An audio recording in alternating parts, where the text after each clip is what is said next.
Right when I pull my phone out, my manager, I don't even know he was my manager. I've never seen this a day in my life. The dummy ran up on me. He nearly knocked me down. We was about to brawl in that.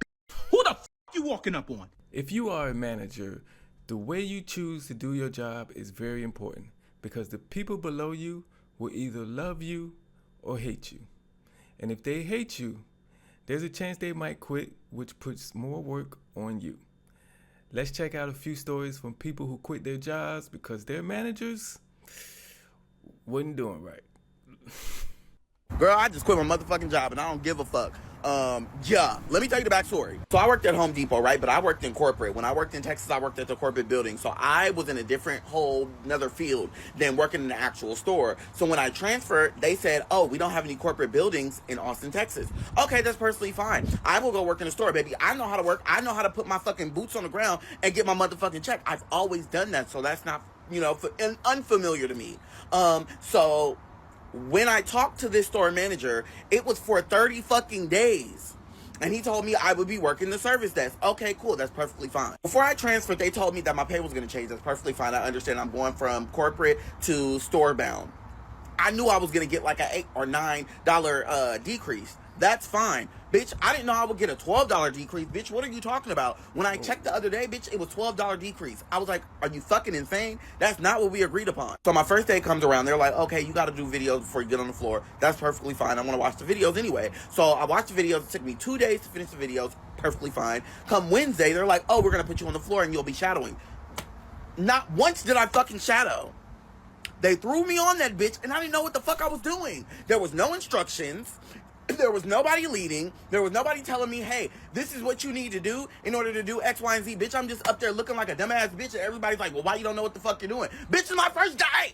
Mind you, I work 10 to 6, so I gotta catch every motherfucking body first before they go to work and after they go to work. A lot of these jobs think, especially the ones with the training videos you have to watch for 2 days, they expect you to watch these videos and be able to go out on the floor and apply it. But it doesn't work like that for everybody, okay? Like for me, yes, I watched the videos and the videos showed me what to do in different situations.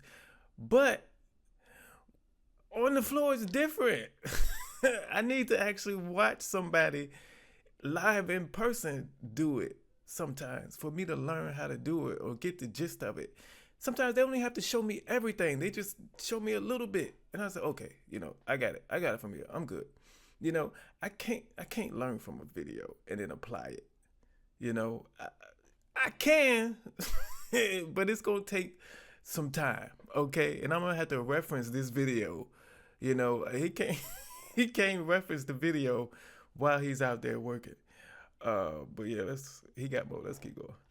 Or after they get off work and they come, bitch, and mind you, I'm doing returns. I worked in the service desk. So everybody's coming in expecting me to get their money fast. Bitch, I don't know how to do none of this shit.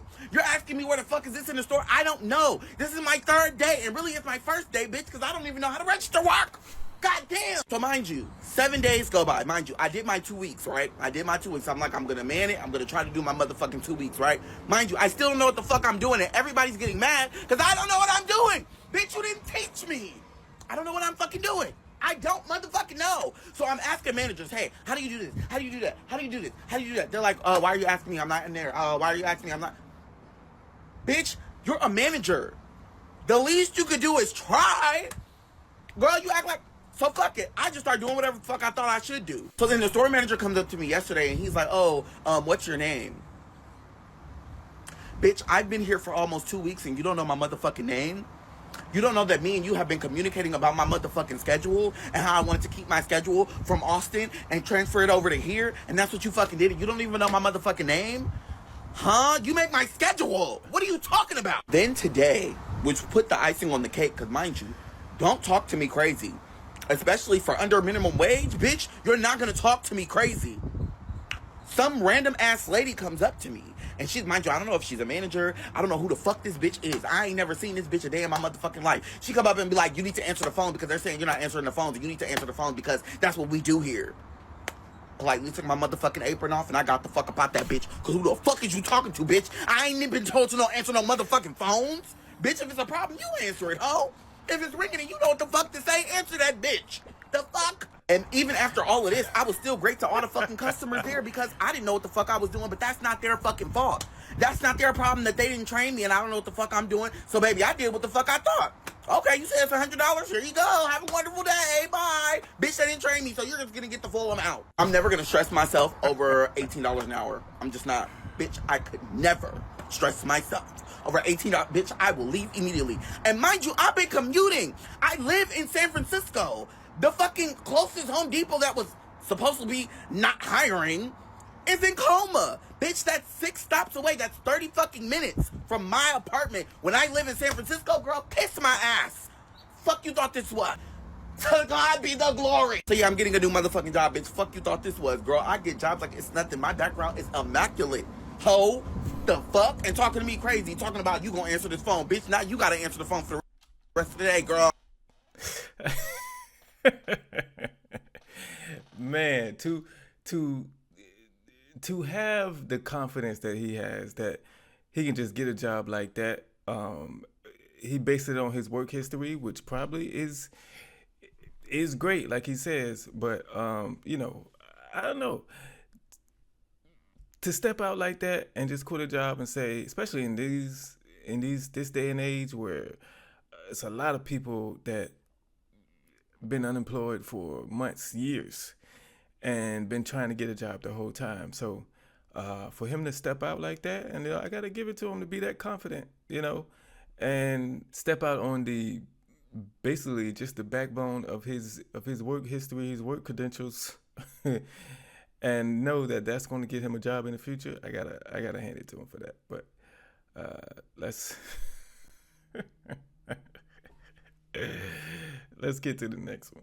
Normalize leaving toxic work environments. People do not leave jobs, people leave bad management. You are so replaceable to these companies. They will replace you in an instant at any time, make them just as replaceable to you. So I was working at a job where I had the most toxic, micromanaging, passive-aggressive boss I have ever had in my entire life. She was so bad that between resignations and her firing people, she forced out our entire team. So our normal fully staffed team is about 6 to 7 people, and we were down to just me and her and no one else. So I was trying to do the work of 6 or 7 people completely on my own. So despite the extra workload I had taken on, she was still constantly telling me that I wasn't doing enough and I needed to step up more. And one day she said we needed to schedule a call to discuss my work performance. Well, what she didn't know is that I was planning on quitting anyways because my social media earnings had surpassed my earnings from that job. So I decided to go ahead and do the call with her. Let's see how it went. Thanks for meeting with me. Yeah, no problem. Just needed to do a little check-in. Okay, so I noticed that you're taking a lot of time off. Okay, what do you mean by taking a lot of time off? Well, I noticed like Wednesday afternoon you weren't working. Okay, I don't know if I agree with that because I'm very much logged in and working all day, every day. I actually haven't taken any time off since I went to London last September, so there definitely hasn't been a lot of time off on my end. Okay, so definition of working also isn't answering Slacks on your phone. Yes, certainly. I do answer a lot of Slacks and emails before the workday starts at 6 a.m. Yeah. or after the workday, long after the workday ends, up to as late as 10, 11 at night, sometimes midnight. I'm not doing that instead of working. I'm doing that in addition to working, so. So our work life is very, very on the computer. So I'm just curious what it was you were working on that was getting in the way of like the main activities. I mean, I'm running 8 payrolls a month by myself. So between pulling final reports, pulling initial reports for payroll processing, loading EIBs, doing the OSV funding, doing the pre-release reports, keeping on top of termination, severance, running everything entirely by myself. It's a lot. Things aren't getting done as quickly as they need to be. Could the fact that we have nobody left on the team have anything to do with why things are not getting done rather than I'm dropping the ball and that's clearly the logical explanation? So like Wednesday afternoon, I kind of expected the OSV report, maybe the follow-up on the leave of absence spreadsheet, the recalcs that the benefit team needs. These are all non-urgent side projects that should not be prioritized. While we are on a skeleton crew. It just feels like you're just not working. Is it that I'm not working, or is it that I'm taking on the workload of the entire team by myself, and that's why things are not getting done? And so when I'm taking on that much, absolutely things are going to fall through the cracks. I will openly admit that. Absolutely. I need help. Yeah, but it's noticeable when you take time off, though. I'm sure it is, yes. When there's nobody left on the team, yes, I'm sure it would be very noticeable if I take a few hours off in the afternoon. Yes, I'm sure that would be very noticeable. You're right. It is really. And I try to give a lot of leeway for you to manage your own schedule, but then I just see things not getting done. Yeah, and you say that I'm not working enough or not logged in enough or that I'm missing deadlines. My job on a fully staffed team is to do every other pay run and not every single pay run. So I'm not missing deadlines because the deadlines that are being missed are not mine. Okay, these are just things that I've been stepping up and taking on additional responsibility while also being expected to step in and help the international team on top of that. So I just know things could be just getting done quicker. And I think Hold up. If it was a team of 6 people, lady, you ran everybody else away. And you're mad that I'm not keeping up with the work of 6 people? Is that what's really going on here? Like, man, you just... In her case, she said she was already planning to quit. Man, do you know, I wouldn't have stayed on this. Shoot. If I already had my backup plan in place and everything is good and you talking to me crazy like this, man, I'm gone. Like, for real. This is crazy. it feels like you're trying to work part-time when this is a full-time role. no, while I've been taking on the workload of the entire team by myself, I've been working. Hold up. This is her hours. Hours worked this week in question. Was that Monday 15, Tuesday 16, Wednesday 18, Thursday 8, Friday 8, 55 total hours. And you say that's part-time. This is why. There is no way as a manager or whatever she is running a business, you have one person doing the work of 6. Why are you hounding this person like this?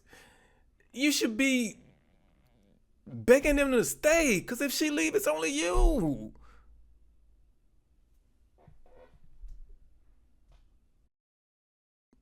From 6 a.m. to 9:30 p.m. regularly. But I definitely don't define that as part-time work. And if there are days where I have to take a couple hours off in the afternoon, that's probably because I spent the previous day working 15 or 16 hours and I need a couple hours to get things done that didn't get done while I was working all the extra time. If I work 15, 16-hour days, 3 days a week, and then the next day I work maybe 6 hours instead of 8 hours, I don't define that as part-time, certainly. just have to address it because I really feel that way. I mean, from my end, I feel that I've been taking on my workload as well as while she's on leave with, no acknowledgement, no thanks for the extra work that I've been putting in, for the extra hours that I've been spending doing that. It's not even that I don't get any acknowledgement or thanks. It's that on top of that, I'm being told that I'm still not doing enough, even though I'm taking on the workload of 2 people. Yeah, so I'll address that. This really, really is a full-time job. It's not part-time. And I know how long things take because I've done this for a long time. The position that I'm in right now, I've been very transparent from day one that I do have a second job that is quite a full-time commitment. Oh, is that your TikTok job?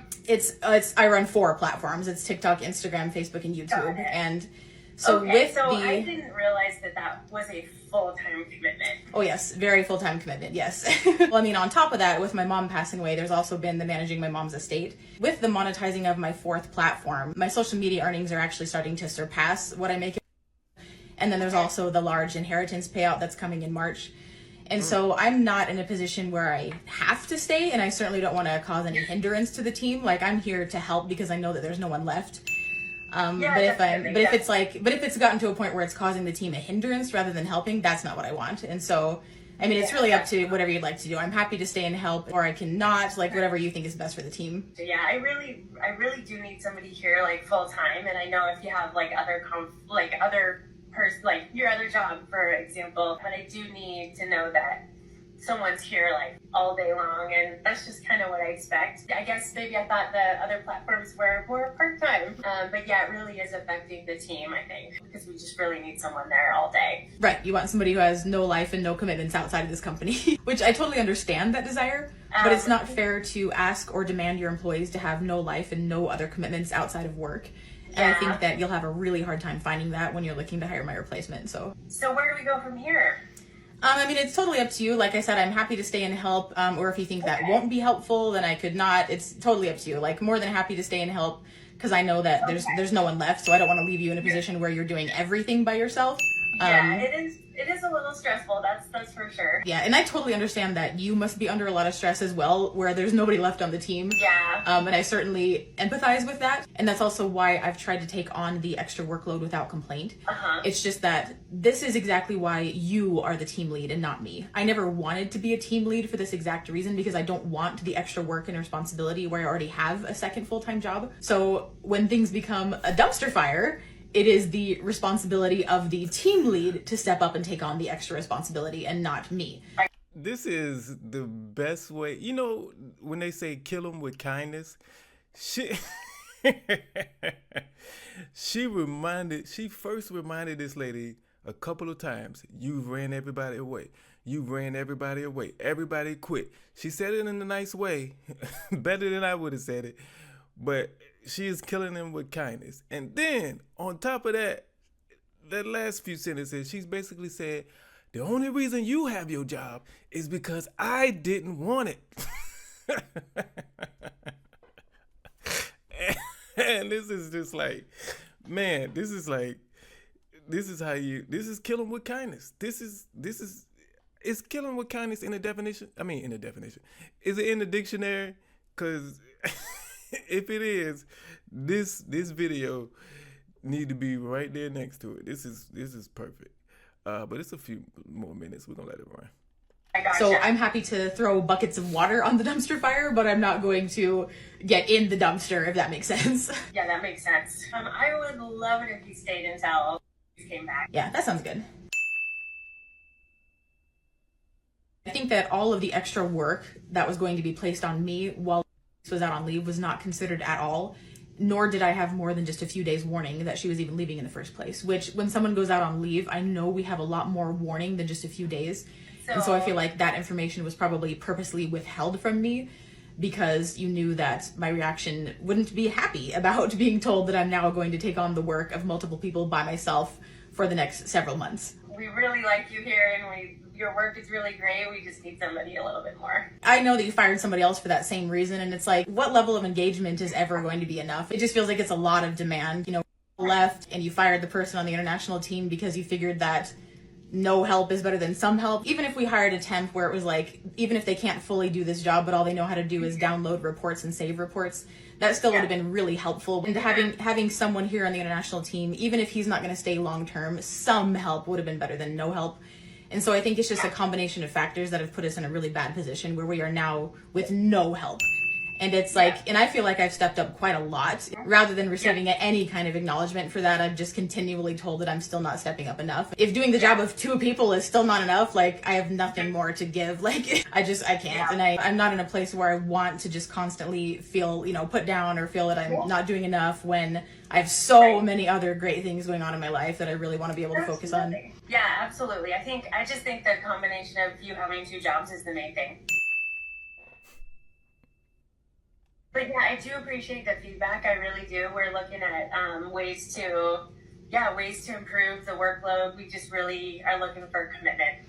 That's all. I just need to point out that with my departure, the entire team is now gone. And there's a reason that our entire team is gone, between people leaving on their own accord and between you firing people and now with me leaving. I think that at some point you really do have to say, as a leader, what have I done to cause my entire team to depart? Yeah, and so that's just kind of something I would leave you with to think about for the future. Well, yeah, I appreciate your feedback a lot.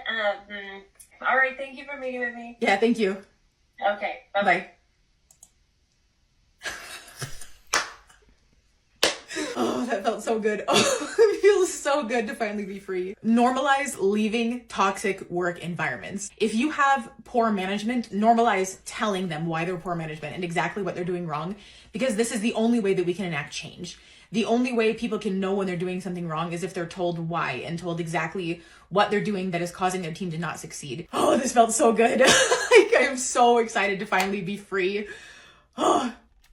As a manager, if you find yourself in a managerial position, the people under you are so important.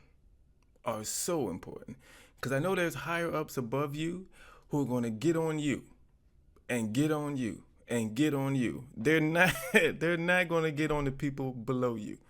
They're not. If somebody under you messes up, they're going to get on you about it. If somebody calls in or quits and work is not getting done because of it, they're going to get on you about it. So the people below you are very important. And yes, you have to be a manager and tell people, hey, you're not doing this, you're not doing this, I need you to do this, I need you to do more, I need you to do more. Yes, you have to do that as a manager. But what you also have to do as a manager is praise people when they are doing good. Praise people when they are putting in extra work. Praise people when they stay late to help you out. Thank them. Because they don't have to do that stuff. Okay? And if you keep always negative, you're going to run people away. And you need them to survive. Because if they start messing up, they start leaving, the people above you are going to say, maybe we need a new manager. Let's go to the next one. If you can go your entire life without working at Amazon, do not fucking work there. The first red flag there is no fucking interview. What the fuck? You bitches couldn't tell if I was a good fucking worker or not. I'm not. I can't work for shit. I don't like it. But you wouldn't fucking know that. I left on my first day. I don't give a fuck. I never played no fucking games. You bitches are weird. So bam, they had me by myself. Cool. Okay, I'm grown. I could do the fuck I need to do. I'm on my phone. There was nothing for me to do. There was nothing. So I'm using my phone because what the fuck is on my phone? Right when I pull my fucking phone out, my fucking manager, I don't even know he was my manager. I've never seen this bitch a day in my fucking life. The dummy bitch ran up on me. He nearly knocked me down. We was about to fucking brawl in that bitch. Who the fuck you walking up on? Do y'all know the craziest shit? I didn't even have my phone out for 1.5 seconds. It's like he sensed the fact that I wanted to pull my phone out, and he ran up on me. Bitch, don't do that. He looked at me. He was like, yo, you know you're not supposed to be on your phone, right? So I kept it short. I said, my bad. Okay, I was wrong. My fault. Because I don't want any extra conversation. Because any more conversation, I'm going to slap the fuck out of you. So I put my phone up, and I turn around to continue working. Why the fuck the bitch is still standing there? And I knew he was. I'm not giving you time of day, bitch. You gonna stand and look fucking dumb. He taps my shoulder. I'm like, what? Because now I'm irritated because don't fucking touch me. He was like, well, do you know the policy? I said, no. What is it? He said, you're not supposed to be on it. I said, okay. Like, what else? What else do you want, bitch? He rolled his eyes. So I asked him, I said, why are you rolling your eyes? Because, look, I tried to keep it cute. I tried. Why are you rolling your eyes? Who the fuck are you doing that to? He said, excuse me? I said, why are you rolling your eyes? I was trying to be nice in the beginning. Y'all saw. I tried. He was like, I didn't roll my eyes. So I said, oh, okay. And guess what?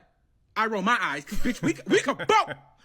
Bitch, you want to be cockeyed in this bitch. So after I rolled my eyes, he says, is there a problem? I said, sir, you tell me. So bam, he leaves with a little fucking attitude and comes back. He was like, can you sign this? Took out a piece of paper and a pen. I'm like, bitch, I'm like, what is that? I don't know what I'm signing. He was like, it's a write-up for being rude and disrespectful. I told him, I said, I'm not signing that shit. He was like, well, you can go. I said, you know what? You show the fuck right, bitch. I sure can. Can you? And guess what? I walked up out that bitch happily. How fuck every bitch in there. If you can go your entire life without working at Amazon, do not fucking work there.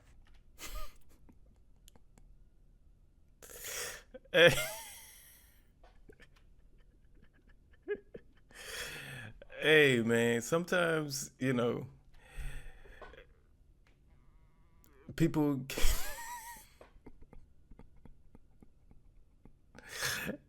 at the beginning of this, he said he's not a good worker. So I don't know, man. I mean, I'm sure there was it's Amazon. I've never worked at Amazon. Well, I never worked in the Amazon warehouse. I did deliveries for Amazon, but that was flex and 1099. So, but I know myself that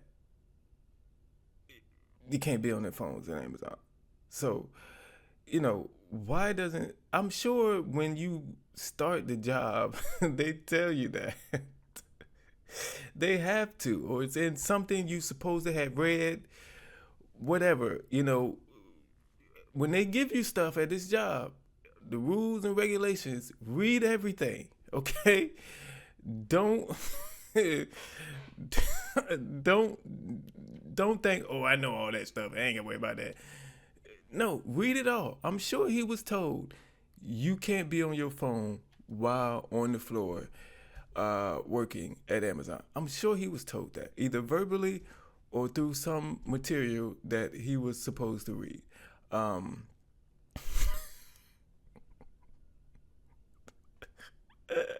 Oh man. I'm trying to figure out, is there another way that his manager could have handled that situation? And I believe he said, once he said, you're not supposed to be on your phone, he said, okay, put the phone away and went to work. Just leave him alone at that point, Talk to him at the end of the day. Say, hey, I don't know if you missed this, but in the policy such and such and such, you're not supposed to be on your phone. I know you just started working here, so I'm gonna let you slide, but I just want to let you know for future reference. And that would have been cool right there. He wouldn't have had a blow up. Whatever he was doing, the manager probably had to do that for the rest of their day. And let me say this, being a manager is not for the weak. It is stressful. It really is.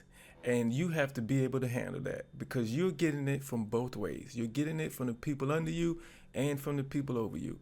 And not many people can handle that. It's full of stress. So, before you take that position, just know what comes with it. It is stress. It's going to be stress. And even the jobs you love are going to be stressful at times.